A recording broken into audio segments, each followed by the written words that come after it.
10 दिन की मोहलत। एक राजा था, उसने 10 खूंखार जंगली कुत्ते पाल रखे थे, जिनका इस्तेमाल वह लोगों को उनके द्वारा की गई गलतियों पर मौत की सज़ा देने के लिए करता था। एक बार कुछ ऐसा हुआ कि राजा के एक पुराने मंत्री से कोई गलती हो गई।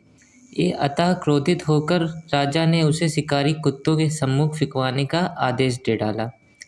सजा दिए जाने से पूर्व राजा ने मंत्री से उसकी आखिरी इच्छा पूछी।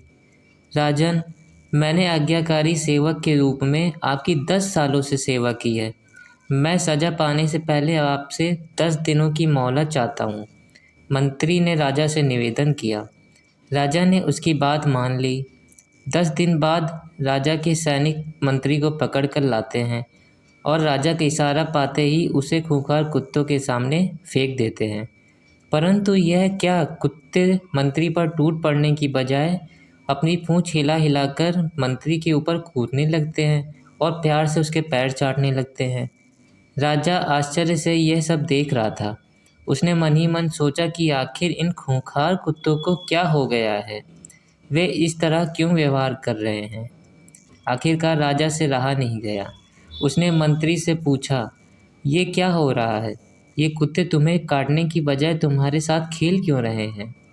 राजन, मैंने आपसे जो 10 दिनों की मोहलत ली थी, उसका एक एक क्षण मैं इन बेजुबानों की सेवा में लगा दिया।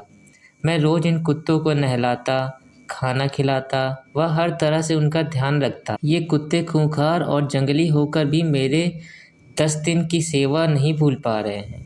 परंतु खेद है कि आप प्रजा के पालक होकर भी मेरी 10 वर्षों की स्वामी भक्ति भूल गए और मेरी एक छोटी सी त्रुटि पर इतनी बड़ी सज़ा सुना दी। राजा को अपनी भूल का एहसास हो चुका था। उसने तत्काल मंत्री को आज़ाद करने का हुक्म दिया और आगे से ऐसी गलती न करने की सौगंध ली। मित्रों, कई बार इस राजा की तरह हम भी किसी की बरसों की अच्छाई को उसके एक पल की बुराई के आगे भुला देते हैं। यह कहानी हमें क्षमाशील होना सिखाती है। ये हमें सबक देती है कि हम किसी की 1000 अच्छाइयों को उसकी एक बुराई के सामने छोटा ना होने दें।